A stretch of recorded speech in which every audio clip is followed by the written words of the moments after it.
بیان سننے سے پہلے سب ایک بار درود شریف پڑھ لیں۔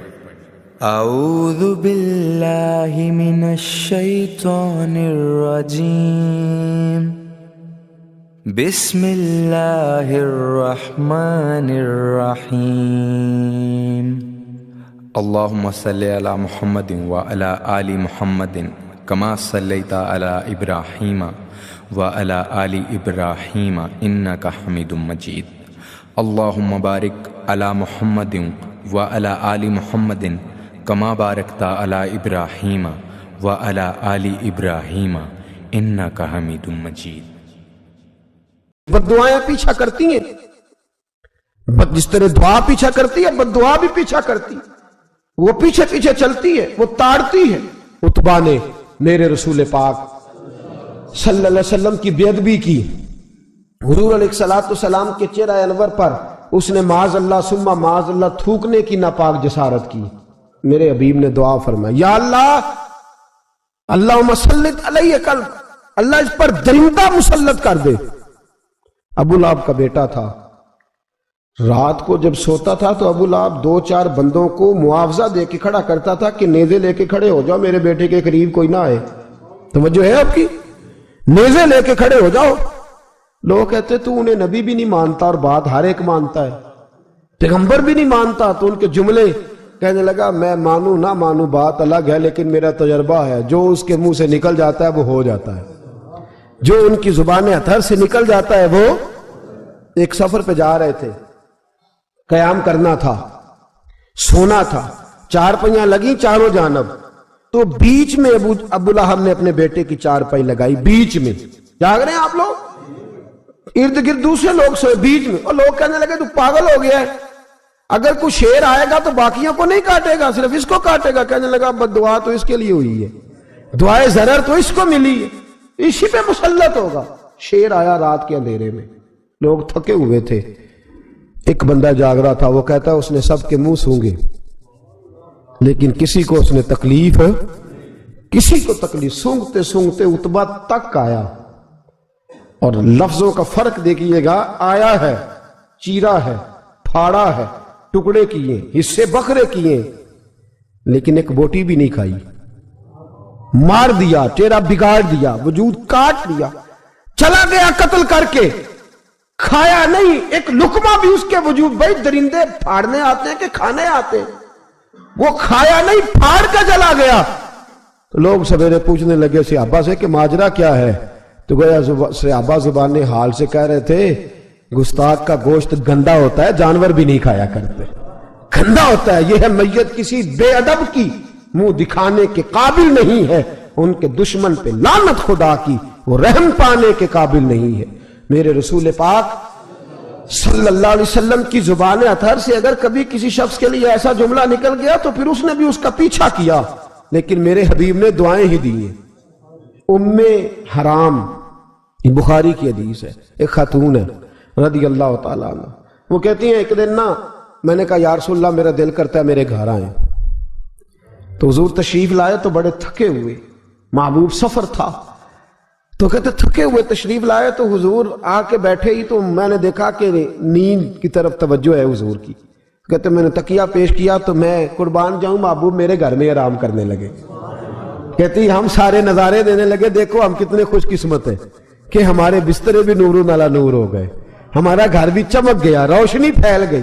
کہتے ہیں حضور سوئے، جب اٹھے نا تو مسکرا رہے تھے، حضور اٹھے تو اس زمانے میں کوئی تصور نہیں تھا بیڑی بیرے کا، کشتی جو سمندر میں چلتی ہے اس کا تصور ہی نہیں تھا، ابھی قریب قریب نہیں بنتی تھی وہ کشتیاں، دور دور علاقوں میں بنتی تھی، اور اگر بنتی بھی تھی تو ان میں بیٹھ کے مجاہد نہیں جاتے تھے، مجاہد خشکیوں کے رستے جایا کرتے تھے۔ بی بی کہتی ہیں حضور اٹھے تو مسکرا رہے تھے، تو میں نے کہا حضور آپ کیوں مسکرا رہے ہیں، خیر تو ہے؟ تو نبی پاک نے فرمایا میں نے دیکھا ہے سوتے ہوئے کہ میری کچھ امت کشتیوں پر بیٹھ کے بھی کافروں کے خلاف جہاد کرے گی، دریاؤں میں بھی، اقبال نے کہا نا دشت تو دشت ہے دریا بھی نہ چھوڑے ہم نے، بحر ظلمات میں دوڑا دیے گھوڑے ہم، کشتیوں میں بھی جہاد کرے گی میں نے دیکھا ہے۔ تو کہتی ہے میں نے فٹافٹ کہا یا رسول اللہ مجھے بھی شامل کر دے ان میں، حضور مجھے بھی ان میں،